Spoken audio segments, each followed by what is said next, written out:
2019-жылдын 15 январ күнү 100 мыкты өнүм улуттук долбоору старт алды. Аталган долбоор Замандаш партиясы жана Ата мекендик өндүрүшчүлөр ассоциациясы менен биргеликте иштелип чыгып, жергиликтүү өндүрүшчүлөрдү колдоого жана экспортту көтөрүүгө багытталган. Иш-чаранын алкагында Кыргызстанда өндүрүлүп жаткан бардык азыктар көргөзмөгө коюлуп, атайын сынакта эл аралык стандартка жооп берген 100 өндүрүүчүнүн продукциясы аныкталат. Кыргызстандагы Тянь-Шань Форель балык чарбасынын жетекчисинин айтымында өлкөбүздө 700 000 тоннага жакын балык өстүрүп, чет өлкөлөргө экспорттоого жакшы шарттар түзүлгөн.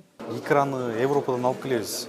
Италиядан, Франциядан, Турциядан, анан Даниядан, Польшадан алабыз. 5-6 мамлекеттенчи. Икрасын алып, радужный форельден өзүбүз инкубация кылып, анан товарный балыкка чейин жеткизебиз. Кыргызстанда ушул именно форельге Кыргызстанда келечеги чоң да. Анткени бизде 3000 көл бар, Кыргыз Республикасы боюнчачы.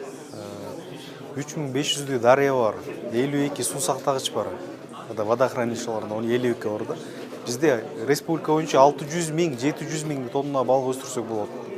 Адистер белгилегенде өлкөбүздө ишкерлер өнүктүргөн тамак аштар, татымалдар, эт азыктары дүйнөлүк рынокко чыга алат. Болгону колдоо керек. Кыргызстанда биринчи жолу ата мекендик өнүмдөрдүн эң мыктыларынын уникалдуу топтому конкурстук негизде түзүлгөнү турат. Журнал 7 тилде, электрондук жана китепче түрүндө жазылып, Кыргыз Республикасынын экспорттук потенциалын көргөзөт жана албетте кичи жана орто бизнести өнүктүрүүгө көмөктөш боло алат.